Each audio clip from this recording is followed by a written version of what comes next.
Selamat datang di Manhwa Universe. Di video kali ini kita akan membahas manhwa tukang ngetrol di game. Cerita dimulai di masa depan, entah tahun berapa. Saat ini banyak para gamer memulai karirnya mereka di dunia ekspor. Di markas squad D1, saat ini para pemain sedang melakukan pertandingan di sana, tepatnya di game ROR.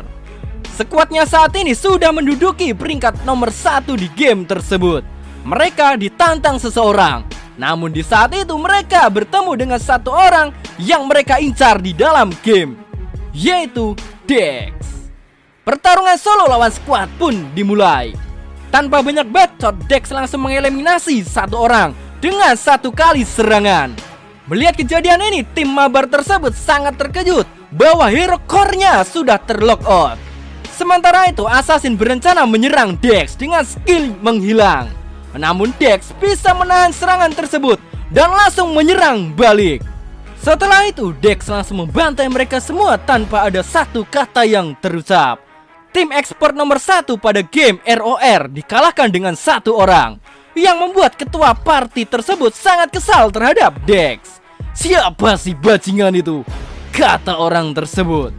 Sementara itu di tempat lain, Young Jae-young, kita sebut Ji-young, ia saat ini sedang bersantai karena sudah menjadi yang teratas. Ji-young banyak menggunakan nickname dan saat ini bernama Dex. Tujuan Ji-young sudah tercapai. Peringkatnya saat ini sudah menjadi nomor 1 di game ROR. Setelah itu Ji-young mengirimkan pesan ke orang yang ia bantai sebelumnya bahwa untuk uninstall saja gamenya daripada lost track terus. Suatu hari berita pensiunnya Dex menyebar di komunitas ROR. Dex banyak dijuluki sebagai tukang ngetrol di game tersebut. Banyak yang menjadi korban karena ulahnya. Memang saat ini era teknologi semakin canggih, jadi banyak para gamer yang sudah pensi dan berganti ke game yang baru di era saat ini, yaitu Arcadia. Game online ini dibuat oleh 3 perusahaan besar, yaitu Ajin dan Argos Corporation serta Silicov. Game Arcadia ini sebuah permainan rahasia yang diciptakan melalui kolaborasi 3 perusahaan besar. Sebuah permainan yang tidak menggunakan komputer, namun mesin yang disebut Dreamer. Alat ini sebagai wadah game virtual reality untuk pertama kali diciptakan di dunia. Beberapa saat kemudian kurir paket datang ke rumah Ji-young. Mereka membawa pesan yang diminta Ji-young, yaitu Dreamer. Setelah itu Ji-young langsung menghapus akun ROR-nya dan berganti ke game Arcadia. Sudah 20 tahun Ji-young memainkan game tersebut, dan saat inilah ia harus berganti. Ji-young langsung menghapus akun dewanya dan beralih memainkan game virtual reality, yaitu Arcadia. Ji-young saat ini sudah langsung memasuki dunia game tersebut. Jadi ini ya rasanya memasuki game dunia virtual, kata Ji-young. Di dalam sistem game ini sungguh sangat kompleks. Banyak elemen-elemen yang masih tersembunyi dan masih belum terungkap. Mereka menyebutnya Easter egg atau hidden piece. Namun di dalam game tersebut, pecahan puzzle Easter egg diberikan ke karakter Alice. Entah siapa yang memberikan Easter egg tersebut. Saat ini Ji-young sudah berada di tempat awal respawn. Banyak para player yang sudah login hari ini. Ji-young juga mengecek statnya bahwa saat ini dirinya berlevel 1. Ia masih menggunakan nickname Dex di dalam game tersebut. Karena masih banyak newbie, Ji-young mendapatkan quest pertama untuk membunuh satu slime. Banyak pemain juga masih kaku memainkan game ini. Namun tidak dengan Ji-young. Dirinya mantan pro player dari game sebelah. Dirinya lebih mudah memainkan semua game termasuk Arcadia. Setelah itu ia mendapatkan quest tambahan, yaitu untuk membaca buku 100. Memang quest ini menyebalkan untuk para player, termasuk Ji-young. Di tempat lain, Ji-young saat ini sudah berada di perpustakaan. Ia diperhatikan 2 wanita yang kawaii. Mereka heran dengan satu player ini yang berhari-hari cuma membaca buku di perpustakaan tersebut, yaitu Ji-young. Beberapa saat kemudian, Ji-young menghampiri mereka untuk mencari lanjutan dari buku yang ia baca. Mendengar kata tersebut, cewek berkacamata ini terkejut bahwa ada satu player yang menyadari bahwa buku yang dibaca Jae-young mempunyai lanjutan. Buku tersebut adalah histori dari game Arcadia ini. Karena Jae-young tahu jika ada kelanjutannya dari buku tersebut, maka dari itu Jae-young meminta volume kedua untuk dibaca. Cewek berkacamata tersebut memberikan buku yang diminta Jae-young. Jae-young juga penasaran kenapa volume kedua dari buku ini disembunyikan. Cewek ini mengatakan bahwa buku ini sangat istimewa dari buku yang lain, jadi hanya bisa didapatkan dengan memintanya secara langsung. Jae-young langsung mengambil buku tersebut. Namun sebuah sistem menyadari bahwa ada seseorang telah membuka quest skenario utama. Syarat hidden quest terpenuhi dan menempatkan pemain tersebut sebagai target analisis prioritas. Dalam buku volume kedua ini menceritakan bahwa ada satu legenda, bahwa ada satu orang yang mengembara yang menyembunyikan harta karunnya yang sangat berharga dan terletak di kota pemula di Danau Adelaide. Dan tidak ada satu orang pun yang bisa menemukan harta karun tersebut, dan menjadi rumor belaka yang masih tersebar. Harta karun tersebut bernama The Oldest Tracks of Darkness.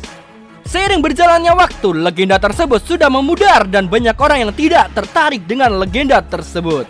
Maka dari itu Jae-young berniat untuk menemukan danau tersebut karena dia tahu bahwa letak berada di kota pemula. Jadi sudah pasti ada satu danau, yaitu Danau Erun. Setelah itu Jae-young langsung berangkat ke sana untuk mengeceknya. Jae-young berpikir bahwa legenda tersebut mungkin hanya rumor belaka, karena tidak mungkin harta karun tersebut disembunyikan di danau yang tenang seperti ini. Namun di saat itu Jae-young melihat quest yang terbuka, bahwa quest skenario utama sudah dibuka dan sebuah quest besar sudah tercipta. Quest ini rank B, bahwa untuk menemukan The Track of the Darkness. Jae-young tahu selama ini legenda tersebut benar adanya, bahwa harta karun tersebut memang nyata. Semua ini pasti akan menarik, kata Jae-young. Setelah mengecek keadaan sekitar, Jae-young langsung menyebur ke danau tersebut untuk mencari harta karun yang ia cari. Di tempat lain, pihak developer menyadari bahwa gamenya saat ini memberitahu bahwa quest skenario utama telah dibuka. Mereka menyadari bahwa ada satu player yang memicu quest ini terbuka. Maka dari itu mereka segera melaporkan ini ke atasan yang berwenang di Korea. Karena di dalam game Arcadia ini semua server belum melakukan quest skenario utama selain Korea. Padahal baru 4 hari pembukaan sudah ada satu orang yang memicunya. Akan tetapi berbeda di Amerika. Semua player di sana masih tenang walau quest utama belum terbuka selama 3 bulan. Di tempat lain, Jae-young gagal mendapatkan harta karun tersebut karena kehabisan napas di saat menyelam. Dia sudah mencapai 200 meter di dalam danau, akan tetapi belum menemukan dasarnya. Dia juga berniat untuk menyerah karena skillnya saat ini belum tinggi. Karena saat ini semua player sedang melakukan push rank, namun Jae-young masih ngegembel di pinggir danau. Dirinya juga masih punya hutang karena mesin dreamernya ngutang. Beberapa saat kemudian ia mengingat bahwa dirinya mempunyai hidden quest yang belum terselesaikan. Karena hidden quest ini adalah quest khusus untuk satu player saja. Maka dari itu Jae-young memutuskan akan mencobanya kembali di lain hari untuk mencari harta karun di dalam danau ini. Semoga hadiahnya tidak mengecewakan, kata Jae-young. Sementara itu di Amerika, kantor pusat Silicorp, seorang cewek bernama Jenica Paul Loli yang usianya 15 tahun sudah menjadi bagian penting di perusahaan tersebut. Gitu. Ia saat ini dihubungi oleh rekannya yang bernama Jack bahwa quest skenario utama telah terbuka di Korea. Mendengar berita ini, Jenica tidak percaya dan mengecek quest tersebut. Setelah dicek, Jenica terkejut bahwa konsep pada quest ini tidak memandang level dan memberikan penggunanya menentang semua peraturan yang ada. Di lain sisi, Jae-young berhasil menemukan harta karun tersebut selama 10 hari mencoba. Skill menyelamnya juga ditingkatkan lebih tinggi karena sudah berjuang keras untuk bertahan di dalam air. Harta karun ini bernama Black Nickel, sebuah artefak kuno yang misterius. Jae-young juga berpikir tidak akan menggunakan kalung tersebut karena mungkin beresiko. Akan tetapi ia akan mencobanya untuk memakainya. Notif pun muncul di depannya untuk meyakinkan Jae-young benar-benar yakin untuk memakainya. Pertanyaan selalu diulang oleh notifikasi tersebut yang membuat Ji-young jengkel melihatnya. Notifikasi tersebut dikirim oleh seseorang yang misterius di game ini. Dia memperingatkan bahwa mulai sekarang Ji-young akan membuat kericuhan di dalam game Arcadia, sama seperti dirinya, karena sudah menyetujui untuk mengenakan kalung tersebut. Hidden quest milik Ji-young berubah menjadi tingkatan selanjutnya, yaitu Bard of Anarchy. Notifikasi tersebut juga memberitahu bahwa Ji-young sudah terlepas dari level dan mendapatkan plausibility. Ji-young juga mendapatkan misi tambahan, yaitu untuk membunuh player newbie sebanyak mungkin dan diberikan waktu selama 7 hari. Keesokannya, Ji-young berada di savana padang rumput. Tempat ini banyak newbie untuk melakukan leveling dengan mudah, karena monster slam di tempat tersebut ini berlevel rendah. Banyak player yang bersenang-senang di sana. Ji-young hanya bisa melihat mereka dari belakang. Ia sebenarnya tidak mau untuk membunuh seseorang dan menjadi PK. Ji-young sebelumnya berencana untuk menghapus akunnya dan memulai dari awal. Namun sistem memberitahu bahwa tidak bisa menghapus akunnya saat ini. Ia juga menyadari bahwa tidak perlu leveling lagi, karena levelnya saat ini sudah dihapus. Ia berpikir bahwa sistem levelnya menghilang, maka akan menahan karakternya untuk berkembang. Mereka yang mempunyai kekuatan yang tinggi pasti mempunyai level yang tinggi pula.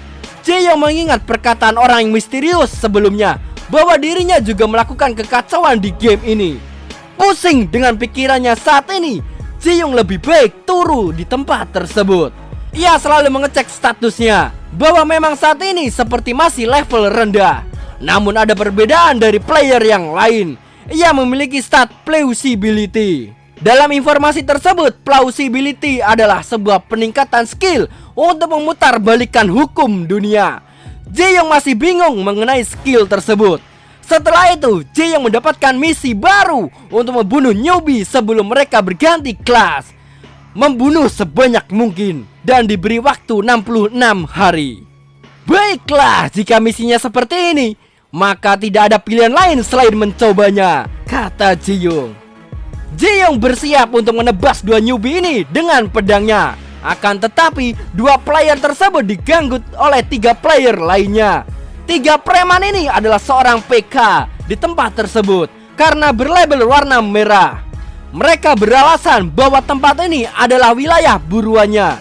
3 preman tersebut menyuruh 2 newbie ini untuk pergi dari sini sebelum mereka dibunuh di tempat tersebut. Akan tetapi salah satu temannya sudah ditebas oleh Ji-young. Sayang sekali. Padahal aku tadi bisa membunuh dengan 1 kali tebasan, kata Ji-young. Ji-young langsung sat menebas semua player PK di sana dengan sekali serangan. Dan perlahan nama Dex berubah menjadi merah yang menandakan dirinya seorang PK atau player kill. Notifikasi menunjukkan bahwa plausibility Ji-young meningkat sesuai yang ia bunuh. Sementara itu, 2 newbie sebelumnya berterima kasih ke Ji-young karena telah menolongnya. Hei, slow, tidak usah berterima kasih. Kau juga akan kubunuh di sini karena ini adalah misiku, kata Ji-young. Dan setelah itu mereka mati terlog out karena ditebas Ji-young. Bukan hanya itu saja, Ji-young berencana membunuh semua orang yang ada di tempat tersebut. Di hari berikutnya, Ji-young masih mencari mangsa untuk ia bunuh. Hingga suatu malam ada 1 orang yang berhasil lari darinya. Namun orang tersebut akan mereport Ji-young jika membunuhnya. Akan tetapi Ji-young tidak peduli dan langsung menebas orang ini. Di dalam game Arcadia ini terdapat suatu sistem, yaitu death penalty atau larangan untuk login selama 24 jam. Sistem ini mencegah player agar tidak kecanduan bermain game setelah mereka mati di dalam game tersebut atau dibunuh player. Para developer juga merasa sangat sibuk hari ini karena banyak laporan bahwa banyak player newbie yang dibunuh seseorang. Sementara itu di dalam game, skor plausibility milik Ji-young sudah mencapai 1000. Berarti Ji-young sudah membunuh player sebanyak 1000 orang. Hasil looting semalaman ternyata bagus juga, kata Ji-young. Ji-young juga berpikir bahwa game nanti pasti akan mengejarnya. jika dirinya selalu membantai semua para newbie. Akan tetapi dirinya tidak peduli akan hal tersebut. Lebih baik dirinya pulang dan turu. Namun setelah itu para slime datang menemui Ji-young. Notifikasi muncul bahwa slime dan dirinya menjalin pertemanan. Mereka meminta tolong ke Ji-young agar diselamatkan dari orang yang mengejarnya. Ji-young memancing para pemburu tersebut untuk mengikutinya. Setelah terpojok, Ji-young menjatuhkan dirinya ke jurang dan lockout sebelum dirinya jatuh. Semua rekaman ini sudah diunggah ke YouTube dan viral. Banyak yang melihat video tersebut. Dan ada satu player yang membantai para newbie serta monster slime yang susah dibunuh. Ada satu korban yang tidak terima. Ia berencana untuk balas dendam dan mengumpulkan semua player untuk ikut membantunya. Salah satu kelebihan di game Arcadia ini adalah skenario yang bisa dibuat berdasarkan perilaku usernya. Bukan hanya di dalam game saja, melainkan di forum juga berpengaruh ke dalam skenario tersebut. Semua hal ini dilakukan berkat AI yang mengawasi segalanya, yaitu Alice. Alice melihat banyak player yang berkumpul dan mengetahui alasan mereka. Alice memberikan perintah sebuah quest ke mereka semua untuk menangkap orang yang banyak membunuh newbie, yaitu Ji-young. Sementara itu tim developer panik bahwa semua player sudah menerima quest utama. Karena server baru dibuka beberapa hari saja, sudah melewati fase quest utama. Maka dari itu, ketua pembuat skenario, Kang Tae-hon, memanggil semua timnya untuk melihat misi quest utama yang akan dijalankan. Rekannya mengatakan bahwa misi quest ini berhubungan dengan quest ACT-1. Mendengar penjelasan tersebut bahwa Tae-hon prediksinya salah. Quest ini adalah quest utama dalam skenario yang sudah berjalan. Setelah dicek, pimpinan kaget melihat skor PK-nya yang dimiliki Ji-young saat ini sudah mencapai 1000 player yang menjadi korban. Di lain sisi, orang pengangguran ini kembali bangun dari tidurnya dan menyalakan PC untuk update status. Ji-young melihat beritanya hari ini bahwa dirinya viral kembali. Pihak game memberikan hadiah jika pelaku pembunuh newbie bisa ditangkap atau dibunuh. Setelah itu, Ji-young kembali login untuk mencari mangsa baru. Namun Ji-young dihampiri slime. Slime ini merasakan ketakutan di saat para pemburu datang. Para pemburu tersebut datang menghampiri mereka. Ji-young meminta maaf jika slime ini mengganggu mereka. Satu player ini mendekati Ji-young untuk melihat muka Ji-young lebih dekat lagi. Akan tetapi Ji-young seolah dirinya diserang oleh dua player di depannya. Ji-young berteriak bahwa ada player PK di sini. Semua player di area tersebut mulai mendekati arah suara yang diberikan Ji-young. Setelah itu Ji-young kabur dari sana sebelum identitasnya diketahui semua orang. Semua player akhirnya mengajar dua player newbie ini yang dikira sebagai buronan PK. Di tempat lain, pertemanan Ji-young kepada slime sudah meningkat. Dan Ji-young juga mendapatkan titel karena tindakan menyelamatkan slime. Di saat itu, Ji-young menyadari bahwa plausibility bisa digunakan terhadap slime ini sebesar 1000 poin. Wow, jadi ini cara kerjanya ya, kata Ji-young. Akhirnya Ji-young mencoba untuk meningkatkan level slime ini dengan plausibility yang ia punyai. Ji-young mengupgrade slime tersebut sampai level 15. Bukan hanya satu, melainkan puluhan slime yang ia upgrade. Di dalam quest Arcadia, para pemain memang diharuskan membunuh monster untuk menyelesaikan quest yang mereka jalani. Setiap game pasti ada monster yang wajib mereka bunuh. Untuk para newbie, mereka diharuskan membunuh monster yang berlevel rendah, yaitu slime. Tapi bagaimana jika para slime ini menjadi kuat dan susah dibunuh? Para newbie saat ini memang sangat kesulitan untuk membunuh satu slime saja. Bahkan mereka bisa dibunuh hanya dengan sekali senggol dan langsung lockout saja. Yang paling kampretnya, mereka langsung terkena penalti selama 24 jam dan tidak bisa login kembali karena alasannya mereka mati dibunuh. Ji-young melihat situasi saat ini di atas tebing.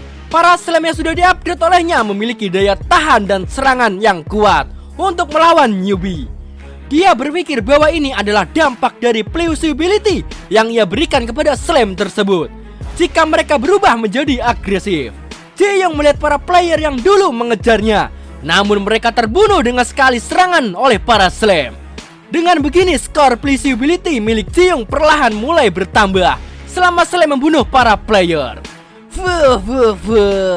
Ini jauh lebih baik dari yang kukira, kata Jiyung. Setelah 2 jam menunggu, Jiyung sudah banyak membunuh para newbie dengan slam yang ia perkuat. Ia juga berpikir tidak akan mencari misi lain dan saat ini berfokus untuk meningkatkan para slam yang lain untuk diperkuat. Sementara itu, para developer kebingungan dengan gamenya. Mereka melaporkan bahwa stat para slam telah diperkuat secara tidak normal. Oleh karena itu, banyak peningkatan korban pada player newbie. Dan situasi saat ini masih berjalan hingga sekarang. Para developer juga heran bahwa para slam tiba-tiba lebih kuat 10 kali lipat dari sebelumnya. Pimpinan tahu jika para player newbie daya tahannya masih rendah. Maka dari itu memang sudah pasti jika mereka terkena serangan sekali senggol pasti akan mati. Maka dari itu selaku orang yang bertanggung jawab di sini, dia berencana untuk mengeceknya secara langsung di dalam game. Ia memasuki Dreamer untuk mulai login ke dalam game. Di dalam game tersebut ia berada di sistem. Pimpinan bertemu dengan AI yang bernama Alice. Di tempat lain, Jiyung mengetahui tempatnya saat ini benar sangat sepi. Ya, mungkin Jiyung terlalu banyak membantai para newbie, jadi terlihat sepi. Situasi sekarang para player kelas tinggi sudah membantu para newbie untuk mengalahkan para slam yang berlevel tinggi. Walaupun begitu, skor plausibility milik Jiyung bertambah sampai 10.000. Yang berarti dirinya sudah banyak membantai player sebanyak 10.000 orang. Ia mendapatkan hadiah karena pencapaian tersebut. Jiyung mencoba untuk mengecek hadiah tersebut dan berharap bukan troll yang ia dapat. Sinar cahaya kegelapan terlepas dari kotak tersebut setelah dibuka. Jiyung melihat bola cahaya yang sangat aneh dan meledak di atas langit. Notifikasi memberitahu Jiyung mendapatkan sebuah familiar. "Siapa kau? Beraninya kau memanggilku?" kata makhluk tersebut. "Wow, auranya sangat kuat. Aku suka ini," kata Jiyung. Jiyung menyadari bahwa nama makhluk ini adalah Monarch of Chaos, Demon King, Satan. Makhluk tersebut sadar ada seseorang yang berhasil membebaskannya, dirinya dari peti. Saat ini dirinya sangat senang karena sudah dibebaskan oleh seseorang dan berniat akan memburu semua malaikat. Namun dirinya sadar bahwa tubuhnya saat ini berukuran kecil. "Hei manusia, apa yang kau lakukan dengan merubah fisikku menjadi seperti ini?" kata makhluk tersebut. Jiyung hanya memberitahu bahwa ia sudah disummon dan menjadi familiar. Si Raja Iblis ini tidak percaya bahwa dirinya sudah dikontrak dengan manusia tanpa seizin darinya. Makhluk ini tidak bisa berbuat apa-apa saat ini karena terikat kontrak dengan Jiyung. Maka dari itu Raja Iblis ini akan selalu berada di sisi Jiyung dan akan selalu ikut bersamanya. Kita sebut saja Lord. Mau nyebut setan takut kebablasan. Lord menyadari bahwa Jiyung memiliki kekuatan yang berbeda dari player lainnya. Dia berencana untuk memanfaatkan kekuatan Jiyung untuk membantai para malaikat. Lord meminta memberikan kekuatan plausibility milik Jiyung ke dirinya. Jiyung tidak tahu bahwa plausibility miliknya bisa digunakan untuk memutar balikan keadaan dalam game Arcadia. Lord menawarkan banyak hadiah jika diberikan skill tersebut kepadanya. "Jadi apa yang kau mau berikan kepadaku?" kata Jiyung. Lord memberikan item yang sangat kuat, yaitu jubah. Melihat statusnya yang luar biasa, yang sangat OP, Jiyung menolak tawaran Lord karena saat ini dirinya tidak membutuhkan item tersebut. "Baiklah jika kau belum siap, jadi aku mau membantu apa saat ini?" kata Lord. Jiyung hanya ingin meningkatkan para monster slam agar bisa diperkuat lagi. Mendengar penjelasan tersebut membuat Lord kaget dan ngakak. Namun Lord menerima permintaan Jiyung tersebut untuk membantu dirinya meningkatkan level para slam yang ia miliki. Jiyung memberikan poin plausibility miliknya ke Lord agar bisa digunakan untuk meningkatkan para slam. Baiklah, saatnya beraksi. Lord membuat portal sihir di antara mereka. Langit berubah menjadi hitam dan langsung mendung. Petir banyak menyebar di area tersebut. Lord menciptakan Slam Queen dengan level 100. Sungguh kekuatan yang tidak masuk akal. Di game baru launching 1 minggu sudah muncul Big Boss seperti ini. Di tempat lain, para pro player sudah banyak membantai para Slam yang ditingkatkan Ji-young sebelumnya. Namun setelah itu datang guncangan yang hebat di sana. Mereka melihat banyak Slam yang datang. Dia kira Slam ini akan menyerang mereka. Akan tetapi para Slam ini pergi begitu saja menuju suatu tempat. Semua player di sana melihat Slam yang bersatu menjadi makhluk yang besar. Para player juga mendapatkan notifikasi bahwa semua Slam bersatu untuk menjadi satu makhluk yang kuat, yaitu Slam Queen. Kekuatan Slam ini sungguh sangat luar biasa. Dengan teriakannya saja bisa membuat hempasan udara yang dahsyat. Banyak player yang berada di sana lari dari tempat tersebut. Ji-young merasa berlebihan jika Lord membuat monster yang besar ini. Namun Lord memberitahu bahwa dirinya memberikan rasa balas dendam ke manusia. Karena para Slam banyak dibunuh oleh manusia. Maka dari itu para Slam membuat induk dari semua para Slam yang bersatu. Dan jadilah Slam Queen. Lord juga menambahkan skill plausibility miliknya agar bisa merubah suatu makhluk berevolusi dengan cepat, termasuk Slam Queen. Saat ini Slam Queen bergerak menuju kota pemula untuk membantai para player di sana. Walaupun saat ini sudah dihadang sebagian player di saat itu. Banyak semua player mendapatkan quest baru. Quest tersebut memberitahu bahwa penangkapan Ji-young sudah dihapuskan dan berganti untuk melindungi Guardian Kristal yang berada di kota pemula dan kalahkan Slam Queen. Quest ini juga termasuk ke dalam quest utama dalam game Arcadia. Quest tersebut memberitahu mereka jika gagal kota pemula akan dihancurkan secara permanen. Maka mereka diberi waktu selama 7 hari untuk menyelesaikan quest ini dan bertahan. Beberapa saat kemudian Slam Queen sudah sampai di kota pemula dengan ukuran yang sangat besar, Titan Slam. Ji-young dan Lord memantau pertarungan ini dari kejauhan. Lord menggoda Ji-young untuk cepat menyelesaikan questnya dengan menghancurkan Guardian Kristal yang berada di pusat kota. Memang saat ini quest Ji-young masih diharuskan membunuh banyak player newbie. Ji-young saat ini hanya ingin melihat keadaan semua player yang berhadapan dengan Slam Queen. Akan tetapi berbeda dengan pikiran Lord satu ini. Ia mengira Ji-young akan menghancurkan Guardian Kristal di saat mereka merasa sudah menang untuk menghancurkan harapan para player. Wah, sungguh luar biasa manusia ini, kata Lord. Saat ini Ji-young panen poin karena Slam Queen-nya sudah banyak membunuh para player. Memang Ji-young masih bingung harus berpihak ke siapa dan harus membuat keputusan untuk membantu player atau monster. Ji-young memang tidak peduli akan hal tersebut, asalkan Ji-young mendapatkan keuntungan. Sementara itu developer mengetahui bahwa di gamenya saat ini sudah muncul Slam Queen dengan sendirinya. Mereka berencana akan mematikan server sementara karena mungkin ada kesalahan sistem atau bug. Mereka berpikir monster berlevel 100 muncul di kota pemula adalah sebuah bug dari sistem. Karena server Korea belum membuat atau mendesain monster Slam Queen ini sebelumnya. Para petinggi di sana menyarankan untuk memberitahu berita ini ke kantor pusat. Namun pimpinan mengatakan bahwa tujuan dari membuat game ini, tepatnya di server Korea, adalah sebuah kebebasan bagi para pemain yang tak terbatas. Maka masalah ini dipicu oleh satu user saja, serta bisa membuka quest skenario utama dan kemunculan bos monster. Pimpinan juga memberitahu bahwa jika memang dipicu oleh satu user, maka mereka tidak bisa melakukan apa-apa. Karena itu adalah peraturan game Arcadia, yaitu kebebasan. Namun ada beberapa yang dirugikan bagi user lain, yaitu hancurnya kota pemula bagi newbie. Saat ini di dalam game Arcadia, semua para player bekerja sama untuk mengalahkan Slam Queen.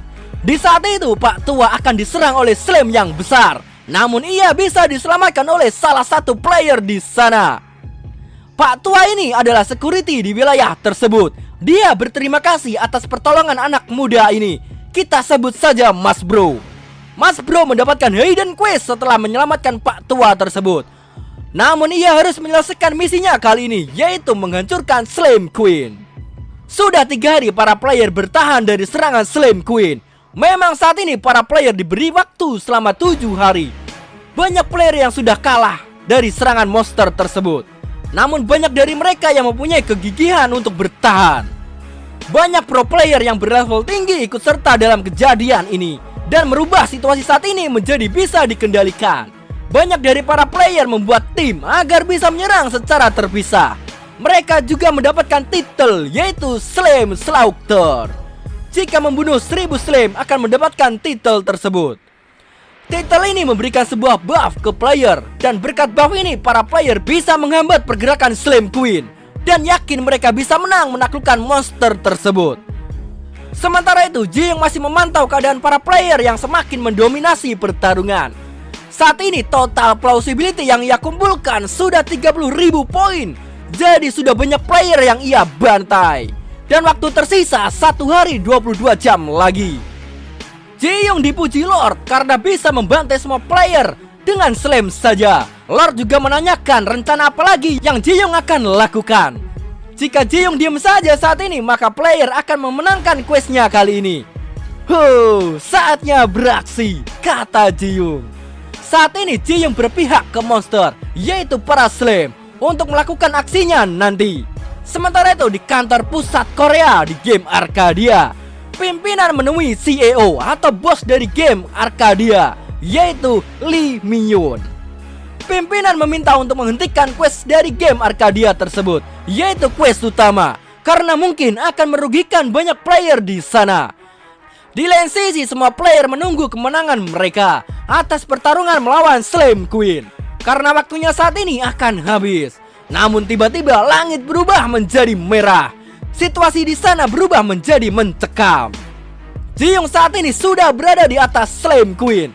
Semua player pada panik bahagia bahwa Slime Queen akan bergerak kembali setelah mereka tahan. Slime Queen tersebut mulai menyerang kota kembali dengan meletakkan berbagai slime yang banyak. Banyak dari player yang lari dari sana karena mereka sekali senggol pasti akan mati jika dilawan. Mas Bro memberitahu semua player agar mempertahankan posisi mereka. Namun naas bagi dirinya sudah dihabisi oleh Slime Queen tersebut dengan sekali serangan. Akan tetapi datang bala bantuan dari pro player lain. Ia memberitahu untuk bertahan 5 menit lagi agar bisa menyelesaikan questnya saat ini, selama Guardian Kristal tidak dihancurkan. Semangat dari semua player bangkit kembali. Mereka bersatu untuk menahan Slime Queen yang waktunya tersisa 10 detik. Hitungan mundur mulai berjalan hingga pada detik-detik terakhir. 5, 4, 3, 2, dan di tempat lain, CEO menolak untuk menghentikan quest utama di Arcadia. Memang dirinya pimpinan tertinggi di game tersebut. Akan tetapi kami bukan dewa di sana, melainkan mengatur strategi dan jalan cerita. Itulah penjelasan dari CEO Lee Min-yoon. Saat ini para player menunggu kemenangan mereka di detik-detik terakhir. Akan tetapi datang seseorang yang menghancurkan batu Guardian Kristal, yaitu Ji-Young. Notifikasi telah muncul bahwa batu yang selama ini melindungi kota sudah dihancurkan. Kota pemula akan hancur secara permanen. Kau siapa bajingan? Kata player di sana.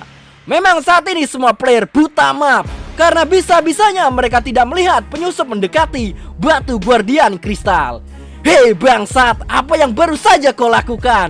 Dasar player troll. Dan semua player bergerak untuk menangkap Ji-Young. Namun di saat itu quest untuk mempertahankan kota pemula sudah berakhir. Slime Ward dinyatakan gagal. Desa pemula akan hancur secara permanen. Slime Queen yang masih berdiri tegak meledakkan dirinya menjadi lendir-lendir untuk membuat slime yang baru. Saat ini kota pemula sudah dikuasai oleh slime dan dipimpin oleh Slime Queen. Kota pemula sudah menjadi dungeon wilayah para slime yang memiliki level 80. Jadi para player sudah diberikan notifikasi agar mereka berhati-hati karena sudah memasuki dungeon slime yang berlevel 80. Banyak para slime yang mulai menyerang para player di area kekuasaannya yang baru. Mereka saat ini banyak mengincar para player yang masih bertahan di sana. Akhirnya semua beres. Saatnya kembali turu, kata Ji-Young. Keesokannya berita mengenai hancurnya kota pemula banyak diprotes semua player karena tempat tersebut adalah tempat respawn awal bagi player yang baru login. Semua player juga tahu mengenai insiden tersebut, bahwa seorang player killer lah yang menghancurkan batu kristal di kota, bukan dihancurkan oleh Slam.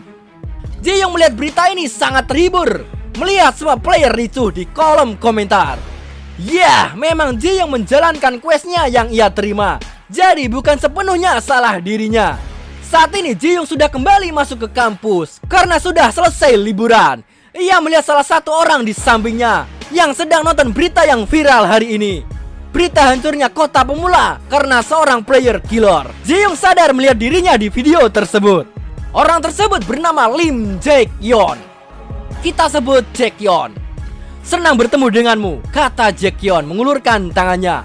Memang saat ini Jae-kyeon tidak menyadari bahwa Jaehyung lah yang menjadi pelaku di insiden kota pemula sebelumnya. Di tempat lain, Mbak Miyung melihat berita hari ini mengenai game Arcadia yang sangat viral. Dia penasaran siapa pelaku yang menyebabkan kondisi pada gamenya tersebut, karena dia tahu bahwa pelakunya adalah satu user. Sementara itu di kampus, Jaehyung mulai cemas di saat Jae-kyeon bertanya mengenai player killer. "Wow, tenanglah, aku tahu kau juga korban darinya kan?" kata Jae-kyeon. Maka dari itu Jaehyung menyembunyikan identitasnya agar masalahnya tidak rumit. Beberapa saat kemudian dosen dari kampus tersebut datang. Ia memberitahu bahwa pembelajaran akan digantikan di bidang komputer, jaringan, software ke virtual reality. Karena di era saat ini sudah tercipta game seperti Arcadia. Maka dari itu pihak sekolah dan pemerintah mengubah pembelajaran mereka agar para siswa bisa mengikuti perkembangan zaman. Setelah pelajaran selesai, Jaehyung diajak Jae-kyeon ke kantin. Ia selalu banyak bicara mengenai game Arcadia. Jaehyung hanya mengatakan bahwa dirinya tidak jago bermain game, jadi wajar kalau dia dibunuh oleh PK. Memang saat ini Jaehyung banyak alasan karena tidak mau membongkarkan identitasnya. Sementara itu di dalam game, Lord menunggu Jaehyung yang lama tidak login. Setelah login, Jaehyung dihampiri oleh Slam Queen yang ukurannya saat ini sudah menjadi kecil. Slam Queen tersebut memeluk Jaehyung beserta Slam yang lain. "Woi, monster lendir, beraninya kau menyentuh diriku," kata Lord. Slam Queen saat ini berterima kasih ke Jaehyung telah membantunya untuk melawan para player. Tak hanya itu, Jaehyung juga mendapatkan titel baru dari perbuatannya. Sebuah mahkota diberikan ke Jaehyung, serta stat dan plausibility milik Jaehyung juga bertambah. Setelah itu, Lord meminta untuk pergi dari sini karena quest di tempat ini sudah selesai. Setelah berpamitan ke Slam Queen, Jaehyung pergi dari sana. "Baiklah kalau begitu, saatnya jadi Bang Toyib," kata Jaehyung.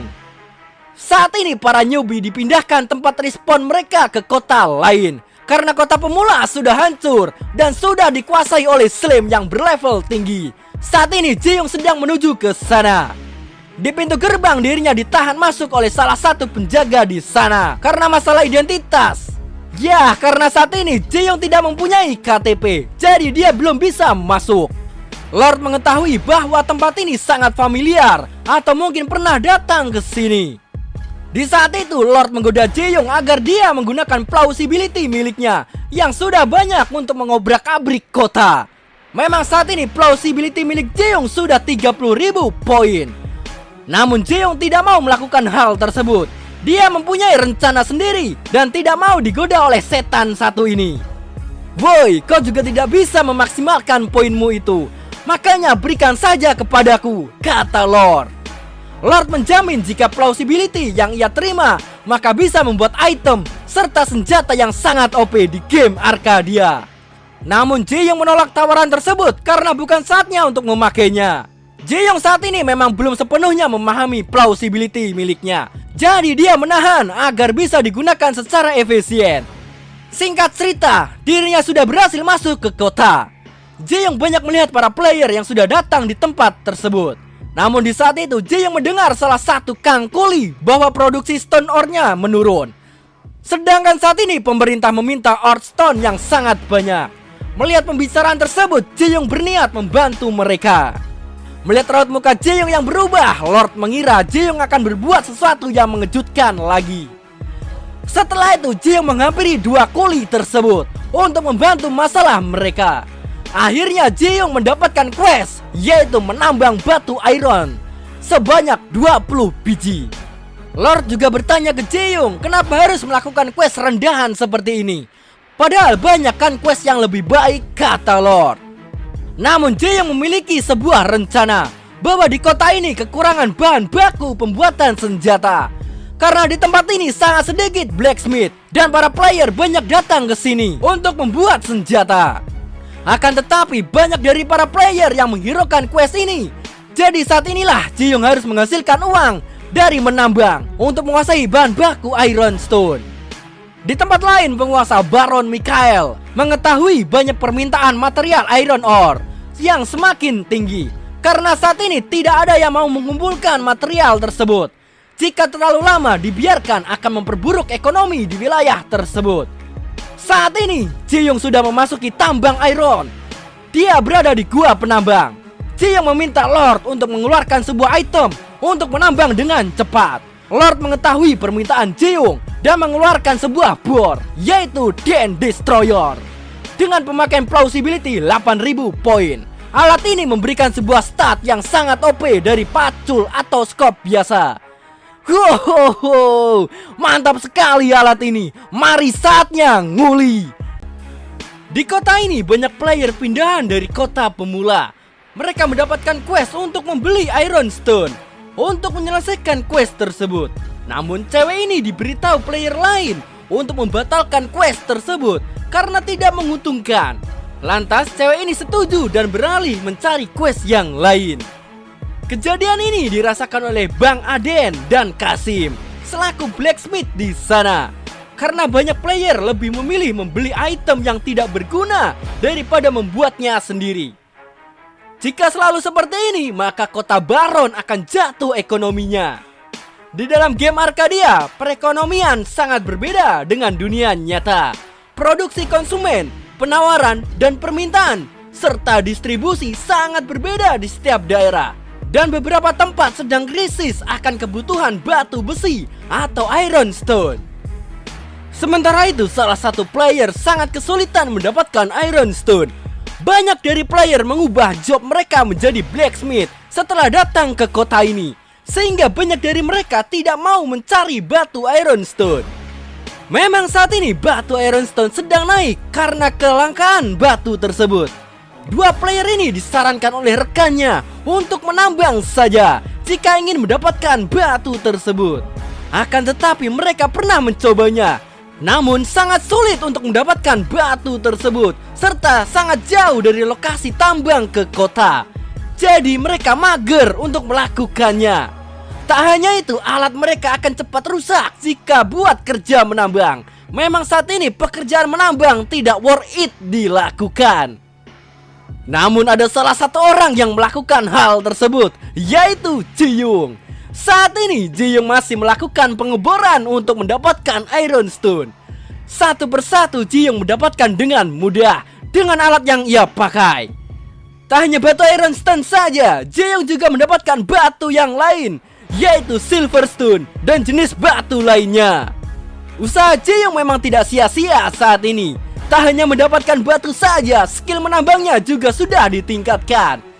Sementara itu, Lord datang menemui Jae-young untuk mengganti alat tambangnya ke alat yang lebih OP lagi. Lord mengeluarkan alat tersebut, yaitu Thirst of Darkness. Memang jika dilihat statnya melebihi bor yang ia pakai. Namun Jae-young saat ini tidak membutuhkan alat tersebut. Memang syarat untuk menggunakan alat ini adalah level 200 ke atas. Jae-young sadar jika dirinya memakai alat ini maka terlihat akan overpower. Maka dia menikmati game ini akan cepat membosankan. Dan jika Jae-young menjual alat tersebut, mungkin identitasnya pasti akan terbongkar. Jadi standar saja, jangan berlebihan, kata Jae-young. Mendengar kata tersebut membuat Lord kaget. Wah, nani? Dan dari mana saja kau, kenapa tidak menemaniku? Kata Jae-young. Wow, kau penasaran ya? Akan ku kasih tahu nanti. Lord memberitahu Jae-young bahwa batu Iron Stone-nya saat ini sudah banyak. Bahkan dirinya orang yang paling banyak yang mengumpulkan batu tersebut. Memang Jae-young berniat untuk menjual seluruh batu ini di kota. Dia berniat untuk bekerja sama dengan para blacksmith untuk menarik perhatian petinggi di sana. Di tempat lain, para petinggi kota tersebut melakukan rapat. banyak laporan dari penjual mengalami krisis batu ironstone. Memang saat ini batu tersebut sangat sulit didapatkan. Para DPR juga menyalahkan pihak petualang yang datang ke sini dan berganti job menjadi blacksmith. Jadi jumlah penambang tidak bertambah, bahkan mengurang. Inilah penyebab dari ekonomi dari kota Baron perlahan melemah. Memang Mbak Mika ini pusing melihat para player imigran yang mengacaukan ekonomi kotanya. Sementara itu datang prajurit memberitahu mereka bahwa ada yang meletakkan batu ironstone yang banyak di luar. Dan di saat itu Mbak Mika keluar untuk mengeceknya. Dirinya sangat terkejut melihat semua tumpukan batu ini yang sangat berkualitas. Semua orang juga terpukau jika memang ada orang yang menambang batu ini dengan mudah. Saat ini Jaeyoung menikmati hasil dari lootingannya di tambang. Memang jika di total Jaeyoung mendapatkan 5 juta. Ya, memang hasilnya yang lumayan dalam 3 hari demi membayar hutang dan bayar kontrakan. Setelah itu Jaeyoung ditemui seorang wanita. Dia bertanya ke Jaeyoung apakah dirinya yang membawa semua batu ironstone ke tempat ini. Oh, itu benar, kata Jaeyoung. Mbak Mika mengajak Jaeyoung untuk diajak ngobar atau ngopi bareng di tempatnya. Setelah itu Mbak Mika menanyakan berapa lama Jaeyoung mengumpulkan semua batu iron tersebut. Jaeyoung memberitahu bahwa dirinya membutuhkan waktu 3 hari. Memang saat ini Mbak Mika tidak percaya yang dilakukan Jaeyoung saat ini. Mbak Mika meminta Jaeyoung membantu kota Baron saat ini yang sedang dilanda krisis. Dan di saat itu quest baru pun muncul. Quest ini memberitahu bahwa untuk mengumpulkan batu iron sebanyak 100.000 biji. Memang saat ini Jaeyoung menanti quest ini keluar di kota tersebut. Ia bersedia membantu Mbak Mika untuk memulihkan ekonomi di kota dengan menerima quest tersebut. Setelah logout dari game, Jaeyoung mempunyai rencana lain. Karena banyak player yang tidak mau jadi kuli, ia berencana membuat channel YouTube. Kontennya saat ini hanya berisi tutorial cara menjadi kuli dengan baik dan benar. Alhasil kontennya tersebut cepat viral di kalangan pemain Arcadia. Seperti orang ini, kita sebut saja Udin. Dia meminta temannya yang bernama Jamal untuk segera login karena ada kabar baik di game Arcadia. Namun Jamal sudah kena mental karena dirinya sudah menjadi korban PK di game tersebut. Setelah itu Udin diperlihatkan video yang diunggah Jaeyoung di YouTube bahwa isi kontennya adalah cara cepat menjadi kaya di game dengan menambang batu ironstone di game Arcadia. Melihat berita ini, Jamal menjadi tertarik dan ingin mencobanya. Singkat cerita, Jamal pun login ke game Arcadia. Rencana Jaeyoung memang sungguh sangat licik. Dirinya memberikan informasi sesat ke semua player Arcadia bahwa menambang batu ironstone itu sangat mudah. Namun nyatanya jika dilakukan akan membutuhkan waktu yang lama. Kecuali jika player tersebut nge-cheat seperti Jaeyoung. Ya, memang saat ini Jaeyoung tidak nge-cheat. Dia hanya player hoki. Video Jaeyoung cepat viral setelah dirinya banyak mengupload tutorial cara menambang di game Arcadia. Banyak para player yang menjadi kuli untuk menambang batu tersebut. Di saat itu Mbak Mika memuji Jaeyoung karena bisa melakukan hal yang mustahil ke player. Jaeyoung sadar bahwa Mbak Mika tidak paham akan ilmu ekonomi. Jadi Jaeyoung mencoba untuk memberikan ilmu kapitalis ke Mbak Mika. Jaeyoung juga memberikan saran ke Mbak Mika agar para pedagang menjual batu ironstone lebih mahal. Jadi para player agar lebih baik mencari batu tersebut buat dirinya sendiri daripada harus beli. Wah, ternyata rencanamu itu bagus juga, kata Mbak Mika. Mbak Mika juga mengusulkan agar Jaeyoung mau menjadi bendahara di kota ini. Namun Jaeyoung menolak tawaran tersebut karena dirinya hanya petualang. Jadi suatu saat nanti akan pergi dari sini. Setelah itu Mbak Mika memberikan imbalan apa saja ke Jaeyoung karena sudah membantu kotanya dari krisis. Setelah itu Jaeyoung memberikan lembaran kertas ke Mbak Mika. Kertas tersebut adalah proposal bisnis yang akan dijalankan Jaeyoung di tempat ini. Memang saat ini ada batasan jika seseorang ingin menghasilkan uang. Tapi bagaimana jika orang tersebut ingin terlepas dari batasan yang ia terima? Jawabannya adalah mereka harus mendapatkan kuasa di atas semua orang. Dan Jae-young meminta 10% dari total profit yang ada di dalam proposal tersebut jika rencananya disetujui. Di dalam game Arcadia, cerita mengenai perang antara malaikat dan iblis terjadi beberapa ribu tahun yang lalu. Perang ini terjadi pada Demon King Satan, yaitu Lord. Saat ini dia bertarung melawan malaikat, yaitu Archangel Michael. Akan tetapi dirinya membawa senjata suci yang akan menyerang Lord. Namun setelah itu dirinya terbangun dari mimpi buruk tersebut. Yah, selama ini Lord hanya mimpi belaka. Saat ini Jae-young menyusuri kota setelah pergi dari tempat Mbak Mika. Ia banyak mendengar para player yang membuka party untuk menjadi kuli. Lord bertanya ke Jae-young mengenai proposal yang ia berikan ke Mbak Mika. Hohoho, ternyata kau juga penasaran ya, kata Jae-young. Jae-young memberitahu bahwa menambang harus memilih lokasi yang tepat, karena itu bisa berdampak untuk item yang didapat. Kebanyakan dari satu user butuh 1 jam untuk mendapatkan 10 Iron Stone. Maka dari itu Jae-young berencana untuk membuat tiket masuk ke salah satu tempat tersebut dengan drop rate yang tinggi, yang artinya Jae-young sudah menguasai tempat untuk menambang. Mendengar penjelasan tersebut, Lord tidak percaya bahwa Jae-young bisa memanfaatkan situasi dengan baik. Hahaha, kau adalah manusia terlicik yang pernah aku jumpai, kata Lord. Setelah itu Lord mengajak Jae-young untuk pergi ke suatu tempat. Dirinya mengajak Jae-young ke sebuah pintu gerbang yang tidak bisa dibuka. Lord memberitahu bahwa di dalam pintu ini terdapat sebuah makam milik malaikat perang. Mungkin ada harta karun di sana. Karena tempat ini sudah terlalu lama dilantarkan, mungkin mudah untuk membuka pintu gerbang ini. Akhirnya Jae-young mencoba untuk membukanya, namun notifikasi muncul dari sana. Notif pun memberitahu Jae-young jika ingin membuka gerbang ini harus dihancurkan segel sihir terlebih dahulu. Jae-young juga akan diberikan hadiah spesial jika melaporkan tempat ini ke wali kota atau Mbak Mika. Lord juga merasa kesal ke Jae-young. Kenapa tidak mencobanya dengan kekuatannya? Karena dirinya memiliki skill memutar balikan sistem. Kemampuan ini melebihi Game Master, bahkan lebih tinggi. Jadi harusnya sudah paham karena sudah memiliki kekuatan tersebut, kata Lord. Akan tetapi Jae-young masih belum paham mengenai plausibility miliknya. Ya, memang Lord merasa jengkel ke Jae-young karena sudah diperjelas masih saja goblok dia. Singkat cerita, Jae-young mencoba untuk membuka pintu gerbang dengan skill plausibility-nya. Sebuah penghalang energi sihir berhasil dilepas Jae-young. Dia membutuhkan skill plausibility sebanyak 15.000 poin. Baiklah, saatnya masuk, kata Jae-young. Di saat itu notifikasi memberitahu Jae-young bahwa tempat ini adalah Heavenly Altar. Tempat ini di mana makam malaikat disimpan. Sebelumnya pada zaman dahulu, para malaikat dan iblis berperang selama ribuan tahun.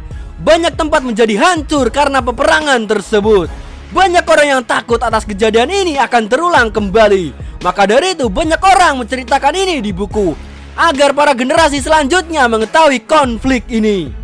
Di tempat lain, para developer mengetahui tindakan Jae-young saat ini sudah membuka quest mythical dan terjadinya 693 kasus. Selaku penulis cerita dan manajer tim skenario, Kang Tae-hon, dirinya memberitahu bahwa quest ini berada di lokasi Mount Fian atau wilayah malaikat karena berada di ketinggian. Tempat tersebut adalah tempat pertama malaikat turun dari bumi pada game Arcadia. Banyak batu kristal berada di sana sebagai pelindung wilayah tersebut. Jadi intinya quest mythical ini bernama The Second Only Demonic War atau malaikat perang.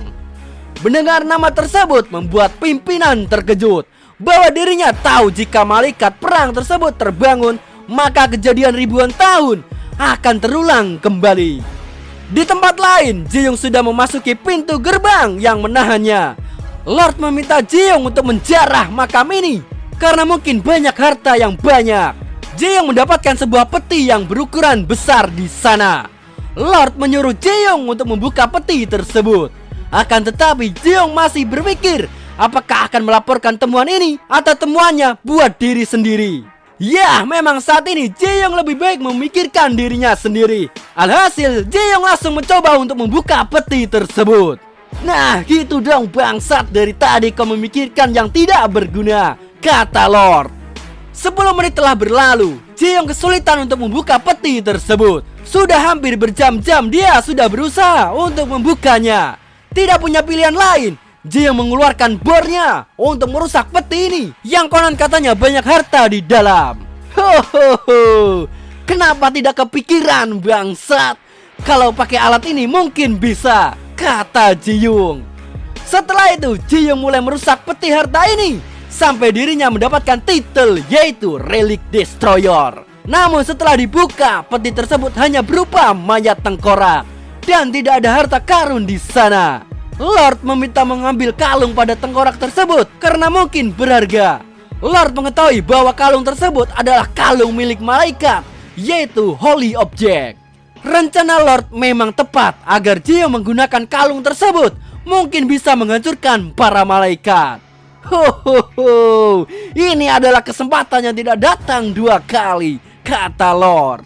Setelah itu Ji-young mengambil kalung tersebut. Dirinya mendapatkan energi suci pada kalung yang ia pegang. Energi suci menyelimuti Ji-young saat ini. Sebuah makhluk energi muncul di depannya. Makhluk tersebut mulai akan memberikan energi suci yang dahsyat ke Ji-young. Akan tetapi sebuah sistem peringatan muncul di sana. Notif tersebut memberitahu bahwa saat ini Ji-young jobnya adalah bukan kategori holy. Jadi energi suci tersebut gagal untuk diserap Ji-young karena terjadi error. Lord juga tidak tahu mengenai energi ini karena dia baru pertama kali merasakan kekuatan yang sedahsyat ini. Setelah itu Ji-young mencoba mengecek stat pada kalung tersebut. Namun setelah dicek bahwa kalung ini energinya dinonaktifkan karena error, Ji-young sadar bahwa tindakannya saat ini para GM atau developer pasti akan mengetahuinya. Di tempat lain Jamal akan menambang karena dirinya sudah melihat video tutorial di YouTube. Akan tetapi dirinya dihentikan karena dirinya tidak mempunyai kartu pas. Mungkin Battle Pass seperti di game yang lain. Karena untuk masuk ke tempat ini harus membayar sebesar 30 gold. Mendengar harga yang sangat mahal, Jamal sangat kaget karena 30 gold sama saja dengan 3 juta. Kampret, sama saja dengan uang jajan selama 1 tahun jika dikumpulkan. Mana mungkin anak SMP bisa bayar, kata Jamal. Penjaga tersebut memberikan cara lain untuk masuk ke wilayah tambang dengan membayar nanti. Dia menyuruh Jamal untuk datang ke pondok di sebelahnya. Dengan begini rencana orang tersebut berhasil karena bisa menipu player agar bisa ngutang dan mendapatkan bunga darinya. Dulu tambang ini memang kekurangan kuli. Akan tetapi sejak viralnya video Ji-young, banyak kang kuli bekerja di sini dan berharap mereka mendapatkan banyak uang jika mengumpulkan batu iron. Banyak dari mereka juga membeli mining pass supaya bisa ngutang dan bisa masuk ke wilayah tambang karena harga masuk di awal sangat mahal. Memang saat ini semua player tidak sadar bahwa mereka seakan menjadi budak kuli karena mau mengumpulkan batu iron stone. Sungguh ide cemerlang. Siapa yang membuat rencana seperti ini? Pasti mereka orang paling licik dan kejam. Batin cewek ini. Sementara itu Ji-young mendapatkan notif bahwa quest untuk mengumpulkan batu iron sudah selesai. Namun Ji-young menghiraukan quest ini. Ji-young sadar bahwa dirinya sudah menjadi kriminal karena sudah mencuri di tempat tersebut. Maka dari itu Ji-young berencana untuk menghancurkan tempat ini dengan bornya untuk menghilangkan jejak. Sungguh maling yang handal. Mendengar hal tersebut membuat Lord terkejut. Dirinya merasa kena mental bahwa seseorang Raja Iblis bahkan iri melihat manusia satu ini. Ji-young langsung menghancurkan makam tersebut tanpa sisa. Banyak reruntuhan mulai berjatuhan dari sana karena bor milik Ji-young. Setelah itu Ji-young pergi menemui Mbak Mika untuk mengambil hadiah setelah questnya selesai. Mbak Mika sangat senang karena rencana Ji-young sebelumnya sangat menguntungkan. Karena saat ini banyak player yang mau menjadi penambang. Hehehe, sekarang aku punya banyak budak untuk dipekerjakan, kata Mbak Mika.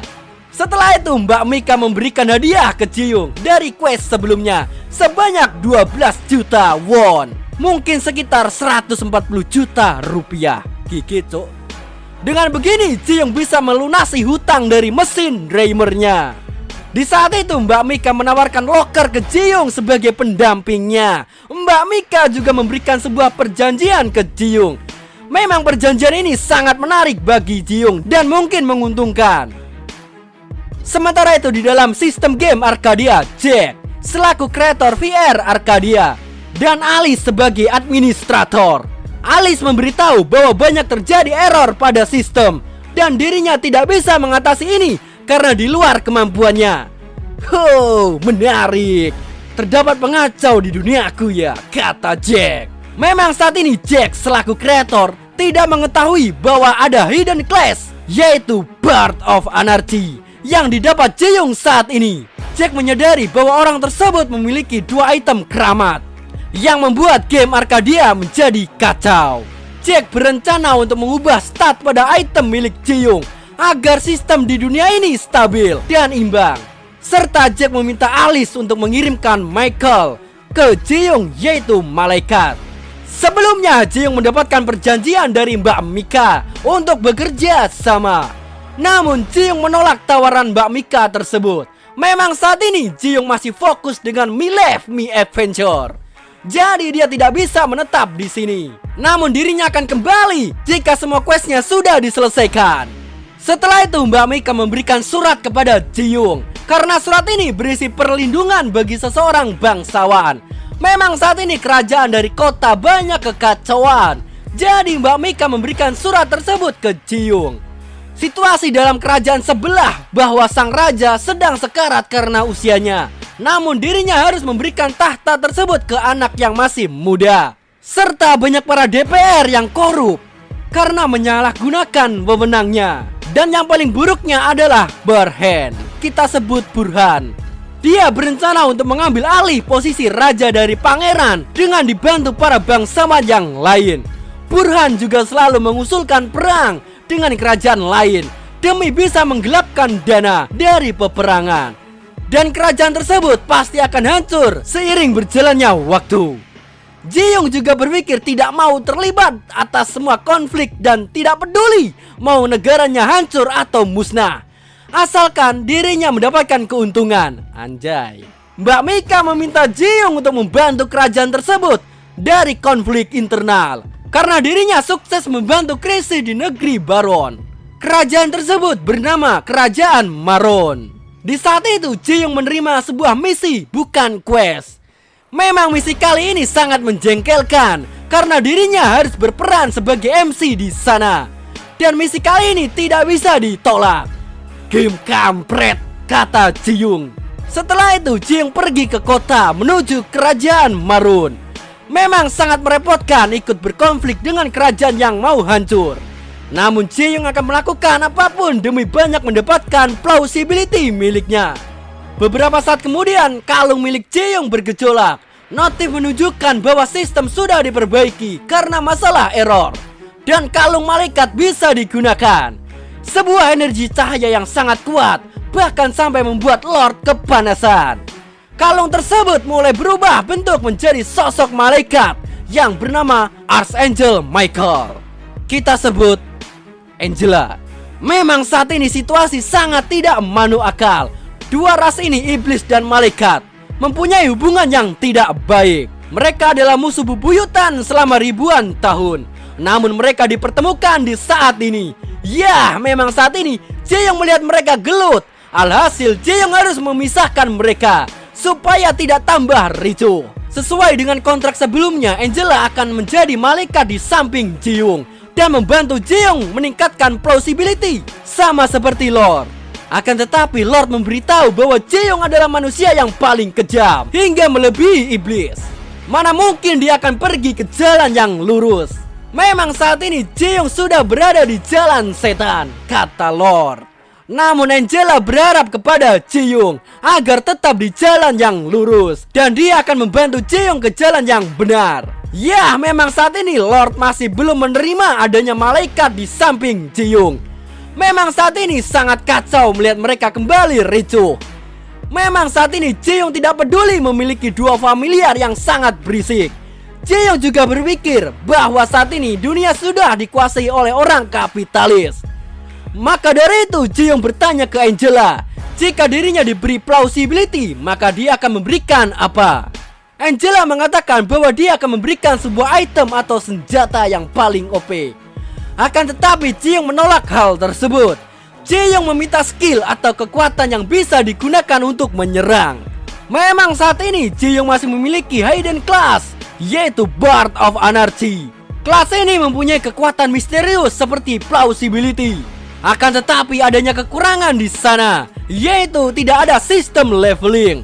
Dan skill Ji-young saat ini hanya mining atau nguli dan menyelam saja. Hanya dua skill yang dimiliki Ji-young saat ini. Akan tetapi Angela akan memberikan sesuatu yang cocok buat Ji-young, yaitu skill Divine Descent, yaitu pemakaian plausibility akan digantikan dengan skill dari malaikat. Setelah itu perjanjian sudah ditetapkan oleh Angela dan Ji-young. Baiklah, saatnya mencoba skill ini, kata Ji-young. Energi suci sudah mengalir deras di tubuh Ji-young sampai membuat Lord menahan tekanan yang sangat kuat. Pancaran sinar yang kuat melesat ke atas langit, hingga para Ord menyadari bahwa ada kilatan cahaya yang keluar dari hutan. Skill Divine Descent ini, Ji-young bisa meminjam kekuatan dari para leluhur pahlawan sebelumnya, seperti Fighter, Mage, Archer, hingga Assassin. Hohoho, jadi begitu. Suatu saat akan berguna skill ini, kata Ji-young. Beberapa saat kemudian Ji-young dihampiri oleh Balmond. Karena sebelumnya Balmond melihat ada kilatan cahaya dari hutan. Hahaha, waktu yang tepat untuk uji coba, kata Ji-young. Dan setelah itu manhwa Kangetrol bersambung di sini. Kita lanjut bulan depan. Semoga kalian gak paham dengan ceritanya.